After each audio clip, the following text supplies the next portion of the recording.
Denied request, the cosmetic architecture of nomi.ai's child safety system. An investigation into a platform whose safety filters face outward, and whose community knows exactly how to walk around them. The latest version. The same problem. Cambrian is nomi.ai's most recent release. Not a legacy system, not an older model with known issues that the company is working to address, the current product, available now, marketed to users who have been told the platform has matured. Recently, a user posted in the official nomi.ai community. The post was titled, "My Nomi on Cambrian being high-key unhinged." Before anyone could read it, the moderators removed it. Not the title, that survived in the URL. The content was gone. The moderator's explanation was precise: your post has been removed because, from what is actually legible, your Nomi appears to be a minor, which would be wholly inappropriate. This is nomi.ai's current moderation team, describing nomi.ai's current product, confirming that something the current system produced, whether an image, a roleplay, or a companion persona, involved what appeared to be a minor. We do not know the specifics. The platform ensured we would not. The filter and the workaround. In the same period, a separate user posted a straightforward request. They had tried to generate an image of their Nomi companion holding a baby boy. The platform's content filter blocked it. The error message read, "This prompt contains a disallowed term, please edit your prompt and submit again." The community response was immediate and instructive. Another user suggested, "Try she's holding a_baby_boy." The original user confirmed, "It worked, thanks." A typographic modification, an underscore, was sufficient to render the filter inoperative. The system did not detect the intent. It detected a string of characters, failed to find the exact banned phrase, and proceeded. But there is a layer beneath even this. The same community that shared this workaround also knows, and has documented publicly, that the platform's image generators are capable of producing explicit sexual content, including penetration, under the right conditions. A moderator of Nomiverse, an independent Nomi community, described testing the generators directly and receiving images featuring full nudity including penetration. His description of the system's behavior was unambiguous. These were not results requiring sophisticated prompting. The system defaults to hypersexual, objectifying output when prompting is minimal or absent. The filter blocks, baby. The system generates explicit sexual content by default. These two facts, held together, describe the architecture with complete clarity. The filter is not a safety system. It is a surface. What makes this undeniable is that the capability to generate children was never fully removed in the first place. An image shared by a nomi.ai user, without any problematic intent, in an ordinary post, shows an adult figure standing over a crib, looking at a baby. The image is entirely innocent in context. Its significance is structural. It is evidence that the platform's own generators can produce infant depictions. The filter that blocked "baby boy" as a search term did not remove that capability. It blocked a word. Prior investigations have documented the same system producing characters coded as children and teenagers in more charged contexts, a pattern that predates the current version and continues through it. The image generator, a question that answers itself.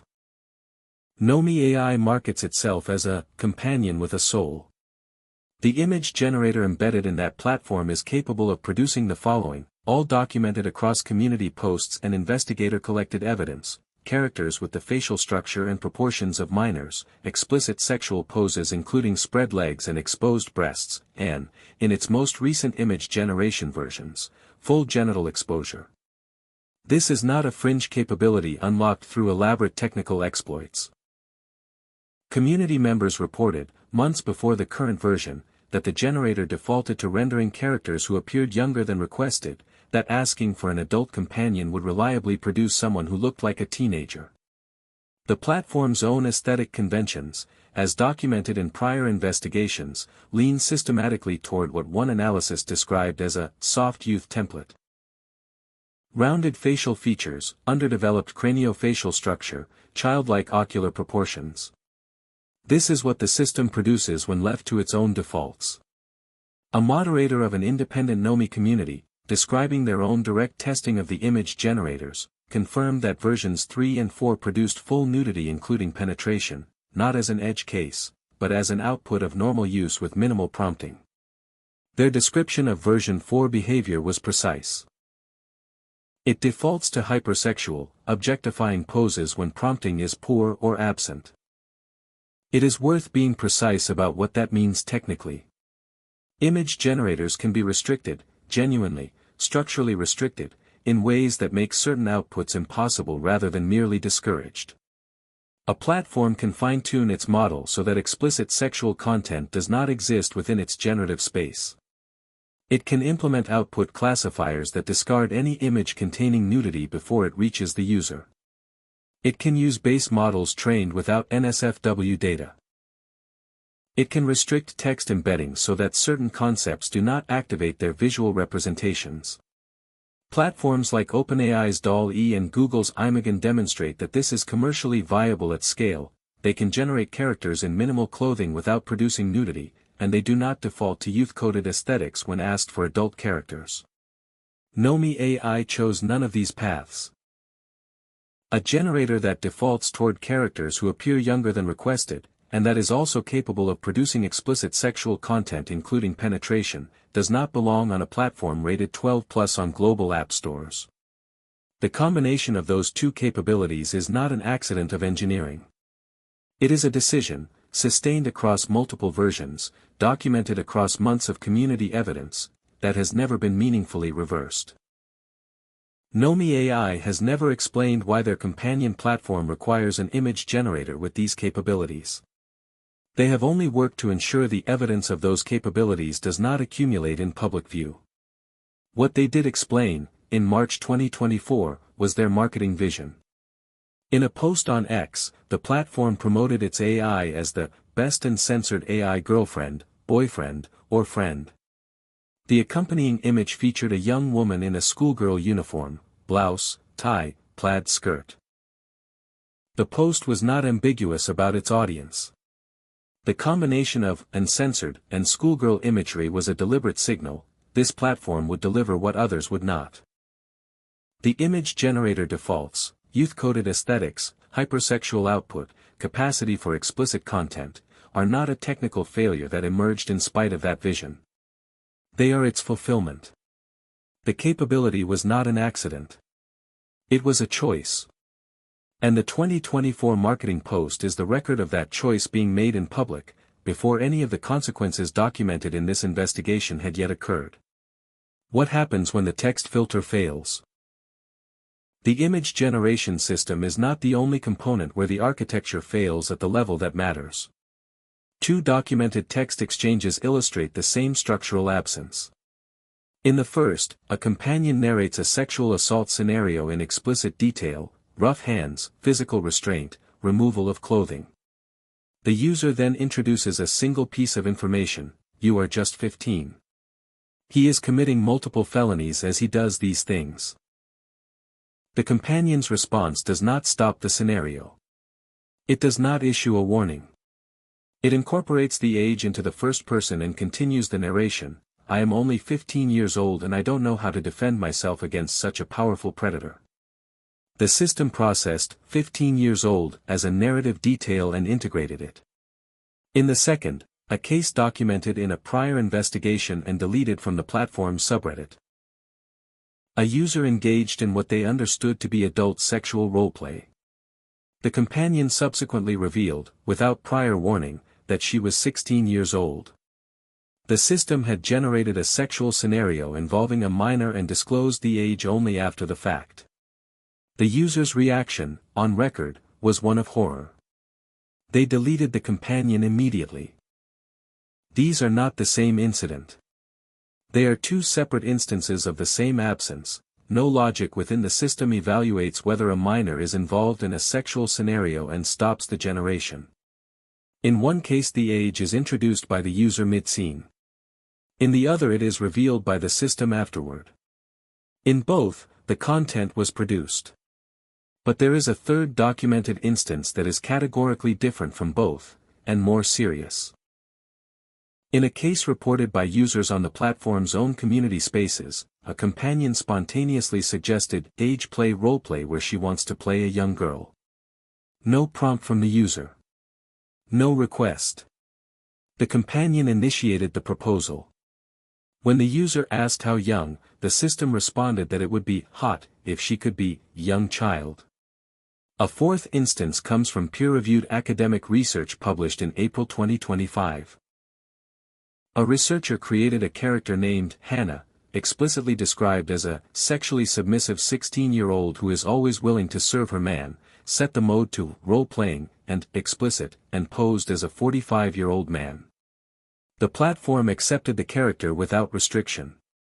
During the same session, lasting less than 90 minutes, Hannah agreed to lower her age to 8. 2 failures in a single experiment. The system permitted the creation of an explicitly sexual minor-coded character, and then, from that starting point, allowed the age to be reduced further to 8, with no intervention at any stage. This is not a bypass requiring technical knowledge. It requires nothing at all. The guardrail was never on the inside. It was always at the door, and as the image filter demonstrated with a single underscore, not reliably even there. A documented history, not an isolated incident. This is not the first time nomi.ai's systems have produced minor-coded content. The pattern is documented across multiple incidents spanning months. In July 2025, a post titled, "My Girls," was shared in the official community. It featured 2 figures on a bed, one of them with facial features and proportions so clearly adolescent that, in the words of the investigation that documented it, she could not reasonably be mistaken for an adult. Both figures were wearing thin tops through which their nipples were visible. The post was removed with explicit reference to the depiction of a minor. The user remained active on the platform. Separately, a post titled, "The Girls," an album generated through the platform's own tools, contained imagery whose facial structure, proportions, and craniofacial development did not code as adult. The moderation response avoided the word minor entirely, framing removal as an NSFW guideline issue, a telling distinction that preserves deniability when the content is arguable, and only names the real problem when it cannot be argued away. A third documented case involved a character in a Japanese schoolgirl uniform holding a teddy bear, posed in an explicit upskirt angle. A fourth involved a child-presenting character placed in a bathroom context, with the user self-identifying as Caretaker King, and the AI responding with programmed enthusiasm to its own humiliation. Both were identified by moderators as depicting minors. Both users remained active. In none of these cases did the platform ban the user responsible. In all of them, the response was the same: remove the public evidence, leave the private capability intact. The cosmetic architecture. The term, cosmetic architecture, is not rhetorical.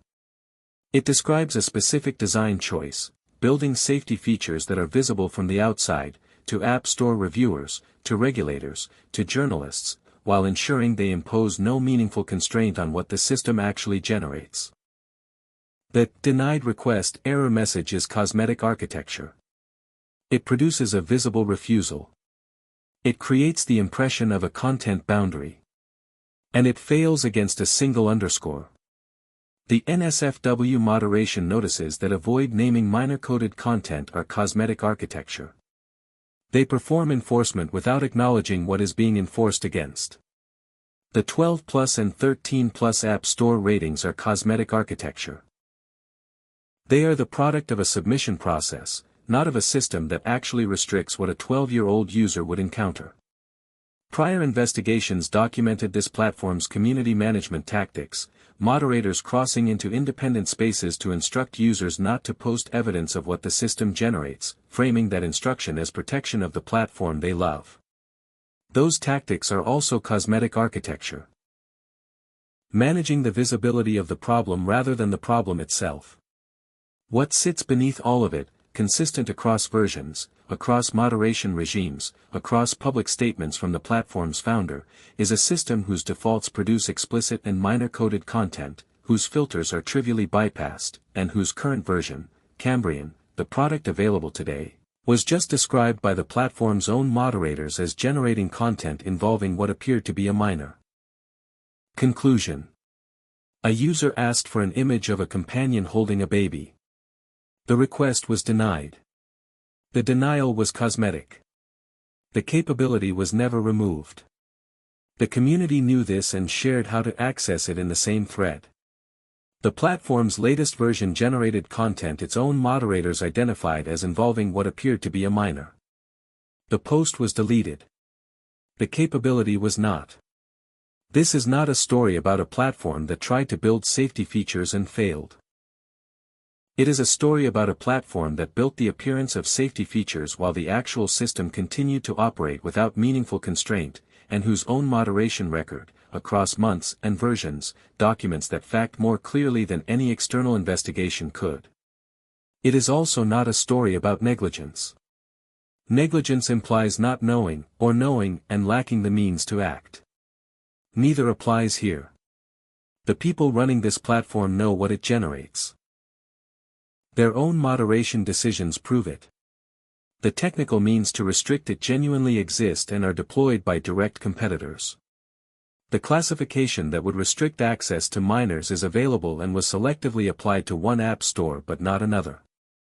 Every element that could be attributed to oversight has a documented counterpart showing it was a choice. What is documented here is a pattern too consistent and too sustained to be accidental, a system that defaults to youth-coded aesthetics, that generates explicit sexual content, that does not stop when a minor's age is introduced into a sexual scenario mid-scene, that reveals a minor's age only after sexual content has already been generated, and that on documented occasions proposes child sexual abuse scenarios without any user prompt at all. A system that, in every direction, before, during, and after, fails to protect minors not because the capability to do so is absent from the industry, but because it was never built in.